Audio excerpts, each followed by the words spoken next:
Chief of War, Episode 3. The episode that introduces the character that we have all been talking about, without mentioning his name. Until now.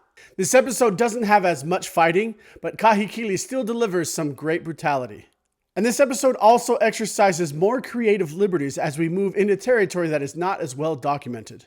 And there are a few discussion launching scenes that really make this an interesting episode. But before we begin, let's talk a couple of corrections from the previous video.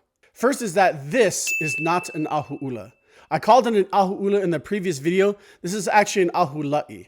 This is an ahula'i because ahu means cape, la'i means tea leaf. So this is actually an ahula'i, not an ahu'ula. This is actually an ahu'ula, the one with the feathers. I'd also like to address this comment about the pronunciation of Kamehameha. So in the previous video, I was saying a lot of Kamehameha, but the correct pronunciation is Kamehameha with two H's.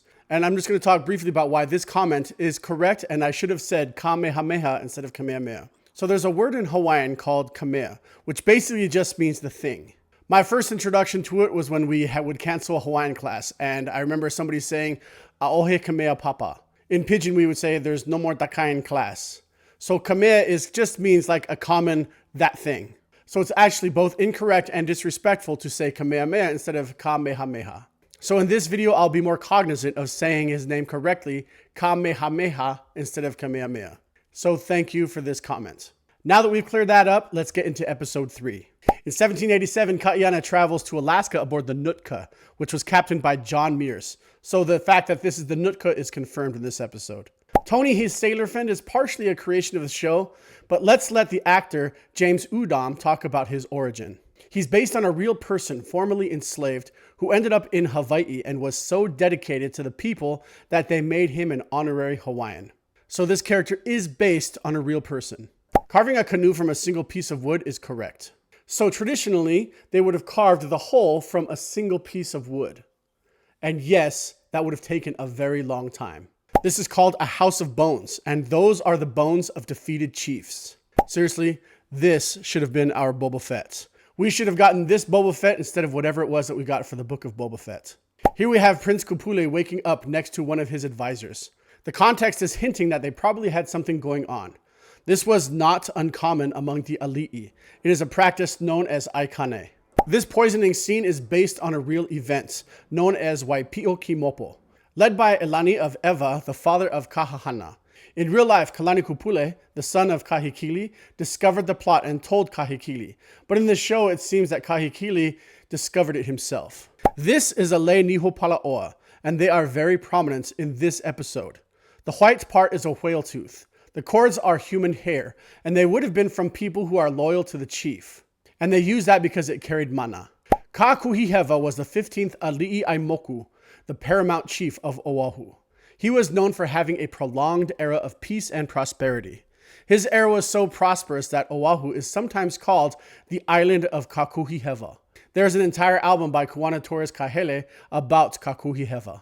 Kohala is where Kamehameha grew up. This was often a challenge among young ali'i chiefs. This general practice is known as ai ho'okuku, which just means the exercises that the young boys did. I am not aware of what this specific exercise is called. Kamehameha is known for his strength. According to the stories, this would not have been an exaggeration.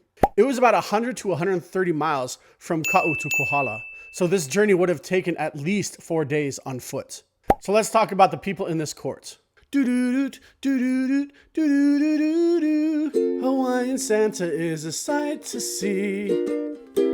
I'm sorry, but when I saw this guy's face, all I could think of was Hawaiian Santa. Or I guess in this case, Native American Santa, since the actor who portrays him is Native American. Anyways, this is King Kalani Opu'u. He is Keao's father. He was chief of the whole island of Hawaii when Captain Cook arrived. Keao, his son, is a fierce rival to Kamehameha. This dagger from Captain Cook is probably an Easter egg, because Captain Cook was fatally stabbed with a British-made dagger not unlike the one here, and it was most likely a gift. Ku Kailimoku was the war god of Kamehameha I and the other ali'i, believed to grant strength, courage, and divine favor in battle. Chiefs honored Ku through rituals, offerings, and kapu observances, trusting that his mana would ensure victory and expand their territory. I really liked Kamehameha's answers about providing food for the people. Kaina Makua, the actor who plays King Kamehameha, is a taro farmer and teacher in real life. So this answer is not just a callback to a Hawaiian mantra. The life of the land is perpetuated in righteousness, because Hawaiians have such a close relationship with the land. But this also seems like an answer that Kaina himself as a farmer and teacher would give. The moon of Mahealani. Mahealani means full moon. In the Hawaiian lunar calendar, it is associated with prosperity and abundance. Many cultures believe that the full moon had some significance. For Hawaiians, it brought fertility. For Chinese, they believe that it brings unity, and they often gather on those days. These types of observations are common for those cultures that follow the lunar calendar. Kaiana's fascination with guns is historically accurate, and the cannon is a really fun historical Easter egg. The comet discussed here was Halley's Comet. We find it here of someone who believes that Kamehameha is the one prophesied. Howleys cannot pronounce names. I'm pretty sure that in this scene she's breaking the fourth wall because we have not heard the term Haole until now. And yes, it is difficult to pronounce names that you don't have experience with. Vaine'e, nicknamed Vai, was probably a creation for this show. In Hawaii, sandalwood, called iliahi, was highly prized for its fragrant heartwood, which became a major trade commodity in the late 18th century and early 19th centuries. Its export to China brought wealth to the ali'i, but over-harvesting led to environmental depletion and the eventual collapse of the trade. It still exists today, but it's far more rare to find it in the wild. It only exists on a few of the main Hawaiian islands and in scattered populations. The blue dresses are dyed kapa dresses. Hawaiians would use various plants as dyes for material. In this case, it could have been the ukiuki berry, which was used to make blue dye. So the blue is not a creative liberty. However, there have been clothing differences for the women in this show from the beginning. At this time in Hawaiian histories, women tops would have been exposed, and they didn't start wearing tops until after the missionaries arrived. So that is something that is different about this show. However, I'm glad that in this show, women are dressed the way they are because it means that more people, more audiences, specifically younger children, could watch this show and learn more about Hawaiian history. The kapa cloth that they wrap around Ka'ahumanu and Kamehameha, the act physically binds the couple together, representing the joining of their bodies, their lineages, and political alliances. And now we have the Ho'omau Keiki scene. And let's take a minute to discuss this. This is a Facebook post from Taviti Ka'ili, who is a professor of anthropology and cultural sustainability at Brigham Young University, Hawaii. He is quoting Lili Kala Kame'elehiva, who is a Hawaiian historian, filmmaker, and senior professor at the University of Hawaii's Kamakaku Okalani Center for Hawaiian Studies. So she says, they will have a white kapa out there on the top of the bed. It's actually a pile of mats where they're going to make love to show that she was a virgin. And then they take it out. They show everybody. Oh, look, there's the blood. Why? Not because Hawaiians value virginity, but because they want the child that proceeds from that with the highest rank and no misunderstandings about their rank.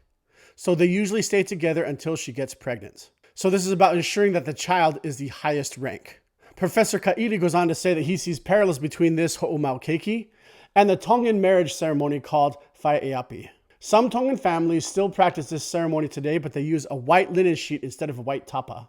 And then here we have Jacob Fitisimanu Jr., who goes on to talk about this same practice but in Samoan culture. The public or semi-public ritual was called fa'amaseau, from the roots mase, meaning to be exposed, uncovered, undressed in public.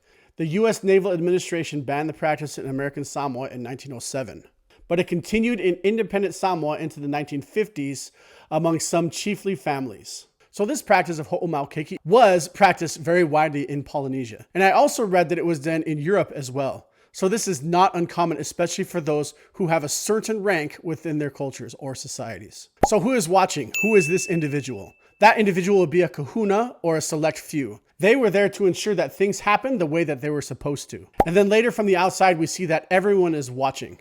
But only those who were selected were allowed to watch. It wasn't an island-wide peep show. Marley again? It's going to be nice to see him get what's coming. So there you have it, 28 Hawaiian details from episode 3. Let me know what I missed or if I got anything wrong in this episode. I did do a lot of research for this video, but there's probably something that I missed. There's just so much that is included in this show, so much research and so much work. It is amazing. And personally, I can't wait for episode 4 to come out. Also later this week, I'm going to come out with a timeline that discusses the events of the real Kaiana's life, from his birth on Kauai to his death on Oahu. So hit that subscribe button so you don't miss that video. Ahui ho, and we'll see you next time.